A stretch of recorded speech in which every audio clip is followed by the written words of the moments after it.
রাধে রাধে বন্ধুরা, আমরা মা মেয়েতে সকাল সকাল উঠে পড়েছি। উঠে সমস্ত কাজ বাজ সেরে আমার গোপাল সোনাকে মঙ্গল আরতিটাও দিয়ে দিয়েছি। দিয়ে এদিকে রান্নাটা বসিয়ে দিয়েছি, আর মেয়ে সবজিগুলো বানিয়ে দিচ্ছিল। আর তারপরেই কিন্তু আমি গ্যাস জেলে পায়েসটাও বসিয়ে দিয়েছি। আমার গুরুদেব আদেশ করেছে 12টা 12:30টার মধ্যে ভগবানকে ভোগ লাগাতে হবে। আমরা তো সব কিছু আমার গুরুদেবের আদেশ মতনই করি। তো এই যে ভগবানকে ভোগ লাগিয়েছি, তোমরা ভোগ দর্শন করো। আর তারপরেই কিন্তু আমরা মেয়েকে আশীর্বাদ করছিলাম, সবাই মিলে ধান দুল্প দিয়ে আশীর্বাদ করছিলাম যাতে মেয়ের জীবনটা সুন্দর হয়। তো এই যে ওর মা দুটো শাড়ি এনেছে, ও একটা শাড়ি পরেছে আর একটা শাড়ি আছে। আর ওর বাবার কাছ দিয়ে জন্মদিনে পরবে বলে একটা মুকুট আর একটা জামা নিয়েছে। ও ভিডিও করবে গোপাল সোনাকে নিয়ে।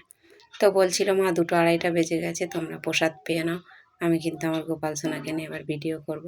তো এই যে বন্ধুরা, ও সেজে গুজে নিয়েছে, রেডি হয়ে গেছে, ওর বাবার দেয়া ড্রেসটা পরে নিয়েছে, ও ভিডিও বানাবে। তো এই যে এখন সবাইকে নিয়ে ভিডিও বানাচ্ছে। রাধে রাধে।